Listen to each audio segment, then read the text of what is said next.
From the following information, prepare detailed cost statement for the year ended 31st March 2014. तो यहाँ पे cost sheet for the year ended 31st March 2014 दिया है, लिखो, नहीं दिया है तो सिर्फ cost sheet लिखो, doesn't matter. अब आपको कुछ आइटम्स दिया है, सबसे पहले इसकी मार्किंग कर लो क्योंकि कॉस्ट शीट बनाते से पे ये बहुत ज्यादा इंपॉर्टेंट रोल प्ले करेगा. ओपनिंग स्टॉक, रॉ मटेरियल भी दिया है, फिनिश गुड्स भी दिया है. तो रॉ मटेरियल वाला पार्ट डायरेक्ट मटेरियल में जाएगा और फिनिश गुड्स अपना एक वैल्यू रखता है ना, कॉस्ट ऑफ प्रोडक्शन के बाद आएगा. Purchase of raw material, direct material, direct wages, power factory में जाएगा. ठीक है, पावर किधर जाएगा? फैक्ट्री. डायरेक्ट पावर होता तो डायरेक्ट एक्सपेंस में जाता है, सिंपल. उसके बाद carriage on purchase of raw material, मतलब हमने कैरेज पे किया, लेकिन कब किया? रॉ मटेरियल परचेज करने के टाइम पर, तो ये भी डायरेक्ट मटेरियल में चला जाएगा. Cost of special design, underline करो स्पेशल डिजाइन, तो PC that is prime cost, that is हम लोग का डायरेक्ट एक्सपेंस का पार्ट बन जाएगा. ठीक है, स्पेशल डिजाइन वगैरह बोलते हैं ना. बुक मैंने बनाया, बुक का कंटेंट वही है, स्टार्टिंग में मेरा पेज लगाना, तो वो कब होगा? बुक बनने के बाद नहीं होगा, बुक बनने के दौरान ही मुझे पेज डिजाइन करके डालना पड़ेगा ना, तो उसको हम लोग क्या बोलेंगे? Direct expense. Custom duty on ऑक्ट्रा of raw material, वापस रॉ मटेरियल के लिए हम लोगों ने खर्चे किए, तो कहा जाएगा? Direct expense, sorry direct material में जाएगा क्योंकि रॉ मटेरियल से रिलेटेड आइटम्स है. रेंट एंड रेट्स, ऑफिस का भी दिया है और फैक्ट्री का भी दिया है, तो ऑफिस वाला ऑफिस में जाएगा, फैक्ट्री वाला फैक्ट्री में जाएगा. टेलीफोन एक्सपेंस कहां जाएगा कुछ पता ही नहीं है क्योंकि टेलीफोन और फैक्ट्री में भी इस्तेमाल होता है, सेलिंग के लिए भी इस्तेमाल होता है, ऑफिस के लिए भी इस्तेमाल होता है. कुछ ना बोले तो एडमिन में डालने का, समझा? टेलीफोन कहां पे इस्तेमाल हो रहा है ऐसा कुछ बोला है क्या? नहीं. तो फिलहाल के लिए इसको ऑफिस में टिक मार्क करके रखो. ठीक है, अगर क्लैरिटी नहीं है तो ऑफिस में डालने का. Understood? Advertisement, selling, electricity, office and factory, office का ऑफिस में जाएगा, फैक्ट्री का फैक्ट्री में जाएगा. मशीनरी लॉस्ट इन फायर, अभी क्या हुआ? हमारी मशीन थी वो जल के खाक हो गई. अब मुझे पहले बताओ कि हमारी मशीनरी कहां पर थी? फैक्ट्री में. अच्छा, वो लॉस हो गया तो उसका उस प्रोडक्ट बनाने से कोई लेना देना है क्या? नहीं. मेरा सामान जब मेरा मशीनरी रहे या मेरा मशीनरी जल जाए, प्रोडक्ट बनाने से उसका कोई लेना देना नहीं होता. सीधी सी बात है. मेरे को ये मार्कर प्रोड्यूस करके मार्केट में सप्लाई करना है, मुझे एक ऑर्डर आया कि 1 लाख मार्कर चाहिए. अब 1 लाख मार्कर मुझे उसको डिलीवर करना है. अब उस 1 लाख मार्कर डिलीवर करने के समय मुझे मेरी मशीनरी को में आग लग गई, तो जिस वजह से हो सकता है कि मेरा प्रोडक्शन डिले हो सकता है, लेकिन उस प्रोडक्शन डिले का मार्केट से क्या लेना देना? कोई नहीं. सिंपल.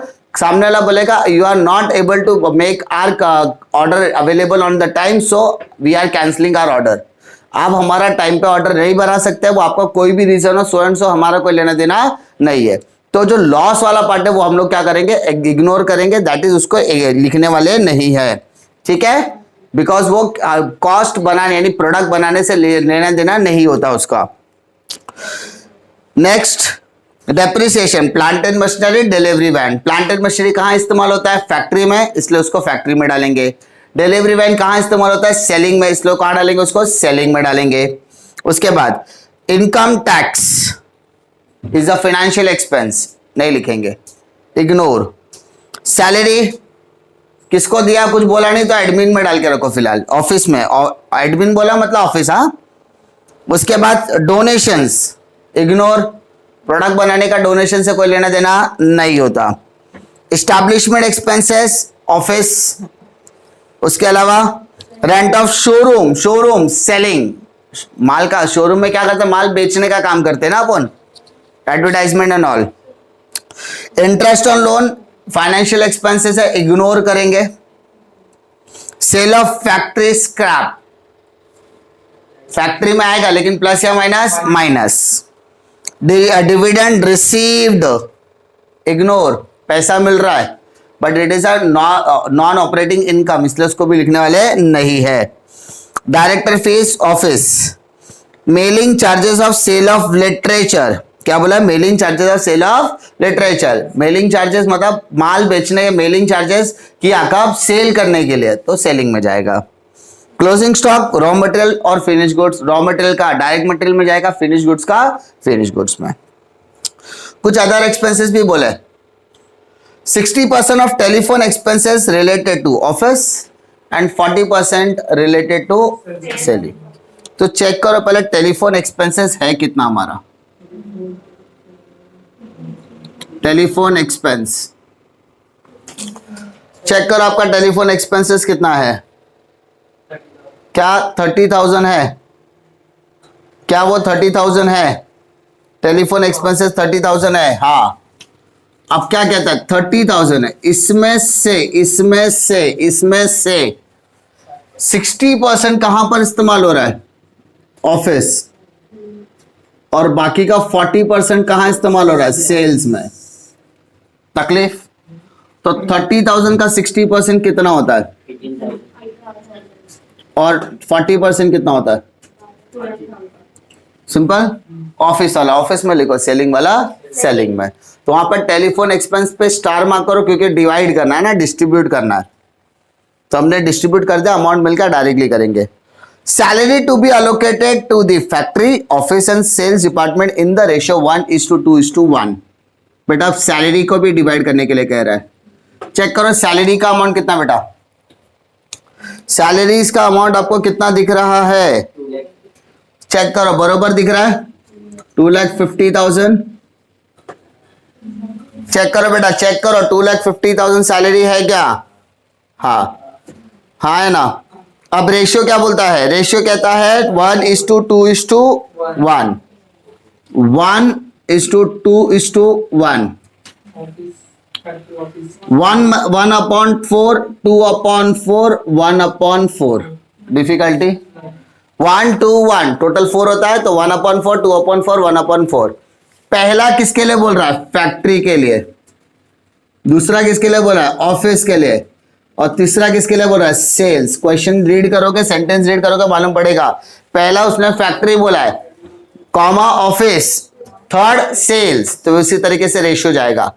नाउ कैलकुलेशन वाला पार्ट, 2,50,000 इंटू 1/4, 6,020। Very good. गलत amount, 62,500, very good. 25,000 multiplied by 2/4, 1,25,020 और सेल्स का भी 62,500 ही आएगा। बेटा सैलरी पे करो स्टार मार्क, क्योंकि ये एलोकेशन है। Next, establishment expenses are to be apportioned equally between office and sales. तो इक्वली, दोनों को इक्वली डिवाइड करना है। तो सबसे पहले ऑफिस, सॉरी, एस्टैब्लिशमेंट एक्सपेंस कितना अमाउंट है? 1 लाख। किस किस में बांटना है? Office and sales. ऑफिस में 50,000 जाएगा, और सेल्स में भी कितना जाएगा? कोई दिक्कत? डायरेक्टली ना 50-50, आधा आधा बोला तो सीधा सीधा डाल दो। एस्टैब्लिशमेंट पे स्टार मार्क कर दो। And last but not the least, sales are to be made to earn a profit of 20% on the selling price. इसको हम कब करेंगे? अंतिम में। ठीक है, चलो स्टार्ट करते हैं। सबसे पहले हमें क्या लिखना है माय डियर्स? पहले चेक करो डायरेक्ट मटेरियल से रिलेटेड कितने आइटम्स है, क्योंकि इसके ऊपर ही हमारा पूरा गेम डिपेंड है। सबसे पहले opening stock of raw material. क्या क्वेश्चन में opening stock of raw material दिया है? हाँ, कितना? 20,000। Okay. Add purchase of raw material, how much? 15 lakh rupees. Next, purchase के बाद और कोई आइटम है क्या? लाइन से जाओ, कोई छूटना नहीं चाहिए। Carriage on raw material, carriage कितना? 20,000। नेक्स्ट आइटम चेक करो, लाइन से नीचे की तरफ। कैरेज के बाद कस्टम ड्यूटी दिख रहा होगा आपको, दिख रहा है क्या? कस्टम ड्यूटी कितना बेटा 60,000. 60,000। अब नीचे की तरफ आओ, कस्टम ड्यूटी के बाद नीचे की तरफ कुछ दिख रहा है, डायरेक्टली लास्ट में क्लोजिंग स्टॉक बोलता है कितना बेटा, सब प्लस माइनस कर दो, आपको अमाउंट मिल जाएगा। ठीक है, लाइन से एक भी आइटम छूटना नहीं चाहिए, गलती से भी। 14,15,000। ओके बेटा, डायरेक्ट मटेरियल के बाद आता है बेटा डायरेक्ट वेजेस। चेक करो डायरेक्ट वेजेस का अमाउंट है क्या, कितना अमाउंट है देखो। 12 lakhs. डायरेक्टली एक ही अमाउंट है, इसलिए डायरेक्टली बाहर लिखो 12। उसके बाद डायरेक्ट एक्सपेंस, डायरेक्ट एक्सपेंस, इसमें एक ही आइटम है, स्पेशल डिजाइन दिख रहा है ना, इसलिए मैं उसको ब्रैकेट में लिख रहा हूँ, स्पेशल डिजाइन। चाहिए तो आप उसका हेडिंग बना के भी लिख सकते हो। कितना, 50. 50,000. और कुछ बोला है, चलो क्या बोलेंगे इसको, प्राइम कॉस्ट।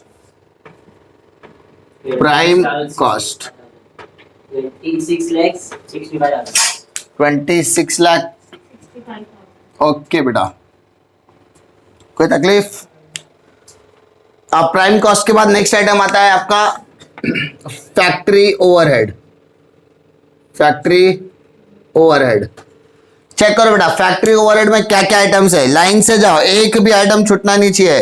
वापस ऊपर से पावर, पावर कितना बेटा 99,500. 99,500। नेक्स्ट बेटा, पावर के बाद नेक्स्ट आइटम आओ, नेक्स्ट आइटम है factory rent. Factory rent how much, 70. 70,000। Very good. Next बोलो, इलेक्ट्रिसिटी, वो भी फैक्ट्री का बोला है ना, ओके कितना 30। बेटा इतना टेंशन में मैं कहा हो ना, आराम से करो, खाई मत करो, लेकिन देखो उस चाहिए तो स्केल रखो उस अमाउंट के सामने, तो अमाउंट ऊपर नीचे नहीं जाएगा।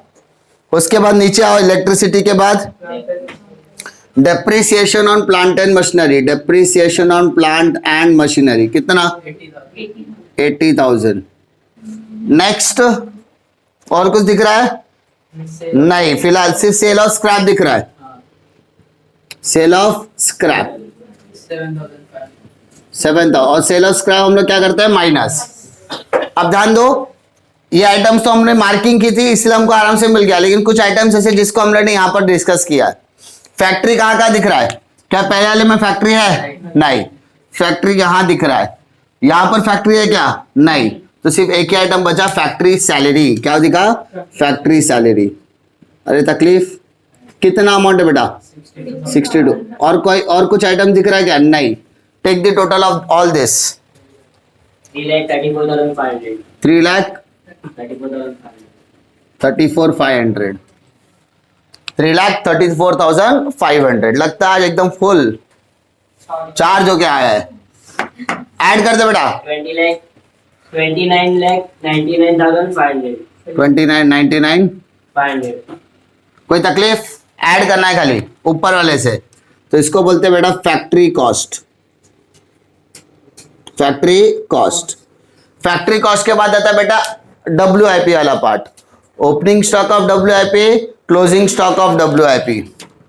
तो add opening stock of WIP less closing stock of WIP। कोई तकलीफ बेटा, क्या आपने क्वेश्चन में WIP से रिलेटेड कोई आइटम दिया है, नहीं, तो क्या करेंगे, डैश कर दो, तो इसका मतलब यही अमाउंट आ जाएगा 29,99,500।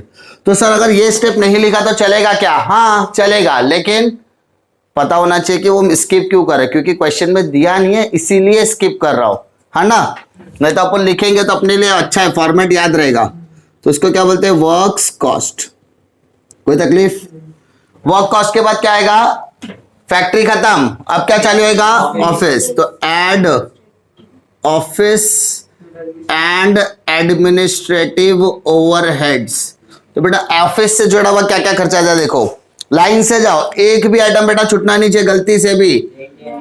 ऑफिस रेंट, वेरी गुड, कितना 50,000 next telephone very good telephone वाला क्यों लिया एडजस्टमेंट है कितना ऑफिस का 18,000 है ना यहाँ पे दिख रहा है उसके अलावा लाइन से आओ इलेक्ट्रिसिटी इलेक्ट्रिसिटी अगर आपने स्टार मार्क दिया तो आपको समझ में आएगा क्या कर रहे हो इलेक्ट्रिसिटी कितना 15,000 नेक्स्ट बोलो सैलरी सैलरी से अमाउंट कितना है 1,25,000 आपने करके रखा है साइड में सिर्फ आपको यहाँ पर पोस्टिंग करना है दैट्स इट उसके बाद नीचे आओ स्टैब्लिशमेंट एक्सपेंस यहाँ पर देखो ऑफिस का 50 लिखा है यहाँ पर स्टैब्लिशमेंट एक्सपेंस कितना 50,000 नेक्स्ट आओ नीचे डायरेक्टर्स फीस और दिख रहा है कुछ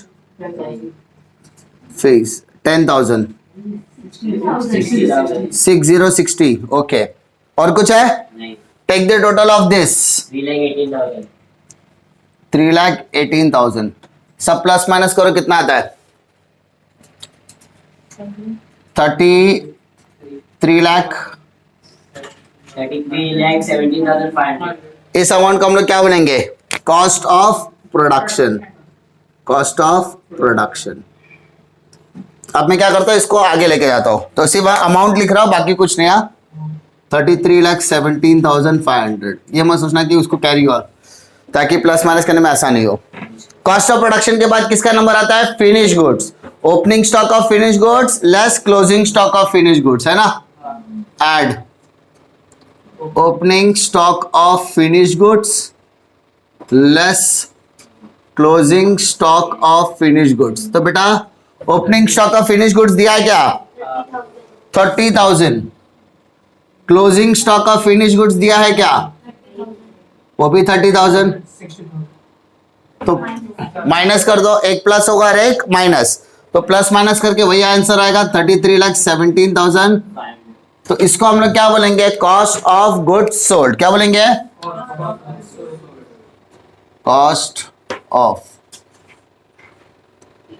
ऑफ गुड्स सोल्ड चलो कॉस्ट ऑफ गुड्स सोल्ड के बाद किसका नंबर आएगा सेल्स किसका नंबर आएगा सेल्स क्या नाम रहेगा सेलिंग एंड डिस्ट्रीब्यूशन ओवरहेड चलो स्टार्ट करते हैं सेलिंग एंड डिस्ट्रीब्यूशन में पहला आइटम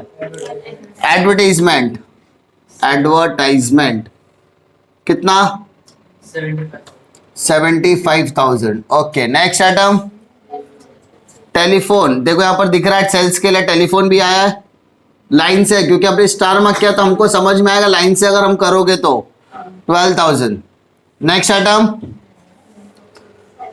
आइटम डिलीवरी वैन का depreciation on delivery van 20,000 next salary दिख रहा है सेल्स का सैलरीज 62,500 एस्टैब्लिशमेंट भी दिख रहा है how much 50 other than this और क्या बेटा देखो rent of showroom that is showroom rent कितना 65,000 मेलिंग चार्जेस 10,000 कितना अमाउंट है बेटा 10,000 उसके अलावा और कोई आइटम है क्या देखो 2,94,500 चेक करो जरा कोई दिक्कत 2,94,500 समझा इतने आइटम्स उसके अलावा कोई आइटम्स रहेगा तो बताओ नहीं तो अदरवाइज इतना ही आएगा take the total of this 36,12,000 36,12,000 इस अमाउंट को क्या बोलेंगे हम लोग टोटल कॉस्ट इसके बाद सिर्फ एक स्टेप बचता है add is equal to sales अब ध्यान देने वाली बात है यहां ही पूरा गेम घूमेगा लास्ट का सेंटेंस क्या है sales are to made a profit at the rate of 20% on selling price sales किया to made a profit sales हम करते हैं प्रॉफिट कमाने के लिए एट द रेट ऑफ 20% है ना ऑन सेलिंग प्राइस। अंडरस्टूड? अगर मुझे सीपी दिया होता तो मैं डायरेक्टली 20% निकालता था, लेकिन मेरे को एसपी दिया है तो मेरे को थोड़ा सा मॉडिफाई करना पड़ा है। कैसे करेंगे देखो, सबसे पहले 20% ऑन, तो सेलिंग प्राइस को 100 कंसीडर करो। क्या 100? वर्किंग है ना, वर्किंग करते हैं। सेलिंग प्राइस को क्या कंसीडर किया? 100। प्रॉफिट कितना है? 20। That's it. तो total cost plus profit is equal to sales. तो अगर मैं उल्टा जा रहा हूं तो ये प्लस क्या हो जाएगा? तो 100 माइनस 20 तो क्या आएगा? 80। हाँ है ना, वापस बोल रहा हूं 20% ऑन सेलिंग प्राइस, तो 20% में 20 लिखा। सेल्स को ऑन सेलिंग, तो सेलिंग को मैंने 100 लिखा, तो कॉस्ट क्या हो जाएगा मेरा? 80। कॉस्ट क्या हो जाएगा? अब क्रॉस मल्टीप्लाइड करो खाली। 36,12,000 on the calculator, 36,12,000 into 20 9,03,000. divided by 80, 9,03,000. 9 lakh आ रहा है क्या? Take the total, that's it, plus कर दो तो 45 लाख, 45,50,000. That's it. ये वर्किंग समझ में आया? अगर मुझे सीपी बोलता तो मैं डायरेक्टली निकाल सकता था ना। अगर मुझे कॉस्ट प्राइस बोलेगा तो मैं कैलकुलेटर पे लेगा 36,12,000 इंटू 20%, दैट्स इट, प्रॉफिट आ गया। बट सेलिंग प्राइस बोला तो मुझे इसको थोड़ा सा रिवर्स करना पड़ेगा। इस रिवर्स को रिवर्स करने के एडजस्टमेंट है क्या है? 20% ऑन सेलिंग, तो 20% 20 लिखा। सेलिंग प्राइस बोला तो selling price will be my 100, तो कॉस्ट प्राइस क्या रहेगा? 80, तो 100 minus 20 will be 80। Cross multiplied करके प्रॉफिट निकाला। अगर दोनों लोग बोलेगा सर 20% ऑन सीपी बोलेगा तो क्या ऐसा हम लोग सॉल्व कर सकते हैं? यस। ये तो समझ में आया ना। अगर समझो क्वेश्चन में ऐसा बोलता है 20% ऑन सीपी, तो क्या हम लोग ऐसा सॉल्व कर सकते थे? हाँ, क्यों? Total cost add profit is equal to sales. मेरा टोटल कॉस्ट मुझे मालूम है 36,12,000 दिया है, यही बोल रहा हूं ना। 20%, तो 20% मतलब 20 प्रॉफिट हो गया। ऑन सीपी कॉस्ट प्राइस, तो कॉस्ट प्राइस 100 हो गया, तो 120 हो गया ना। क्रॉस मल्टीप्लाई करो, 36,12,000 मल्टीप्लाइड बाय 20 डिवाइडेड बाय 100, कितना? 7 लाख। सिंपल, ऐड कर दे बेटा, ऐड कर दे। 37 प्लस 7 39, 44,400। समझा? हाँ है ना। ये क्यों क्या समझ में आया? क्योंकि किसके ऊपर हुआ था? On cost price. और हम लोग क्या करते थे? सीधा करते थे। कैसे? कैलकुलेटर पे लो 36,12,000 मल्टीप्लाइड बाय 20%, वही आया। समझा? जब क्वेश्चन में प्रॉफिट ऑन कॉस्ट प्राइस है तो टेंशन लेने का नहीं। प्रॉफिट ऑन सेलिंग प्राइस है तो वर्किंग करना पड़ता है। समझा? छोटा सा वर्किंग है, बस वही है। 100 और 20 के ऊपर डिपेंड है। ऑन सीपी बोला तो CP will be my 100, on SP बोला तो एसपी विल बी माई 100, तो उसके हिसाब से प्रॉफिट तो उतना ही रहने वाला है। सीपी बोला तो CP plus profit is equal to selling, selling minus profit is equal to CP. वही एडजस्ट करके थोड़ा सा क्रॉस मल्टीप्लाइड करके कैलकुलेशंस निकालना है। अंडरस्टूड? डिफिकल्टी वापस बोल रहा हूं, कॉस्ट शीट करने के लिए दो चीजें याद रखो। एक तो फॉर्मेट सीक्वेंस वाइज जाना चाहिए, दूसरा सम को सॉल्व करने से पहले उसकी मार्किंग वेरी वेरी इंपॉर्टेंट। जो भी आपको लगता है एलोकेशन होने वाला उसको ऑलरेडी करके रखो। स्टार मार्क करने का मतलब है कि उस पर जब हम लोग गो थ्रू करेंगे तो हमको समझेगा कि कहां पर जाना है। टेलीफोन को चेक करना है, नहीं करना है, सैलरी करना है कि नहीं। क्योंकि यहां पर वापस बोल रहा हूं, एक बार एक अमाउंट अगर मिस हो गया तो वो आपकी पूरी कॉस्ट शीट को अफेक्ट कर सकता है। सो थोड़ा सा कॉशियस रहने का 10-15 मिनट का सम होता है। थोड़ा टाइम 3 मिनट 4 मिनट ज्यादा लगा चलेगा, लेकिन आराम से करो ताकि आपका सम प्रॉपर राइट होना चाहिए। डिफिकल्टी इसमें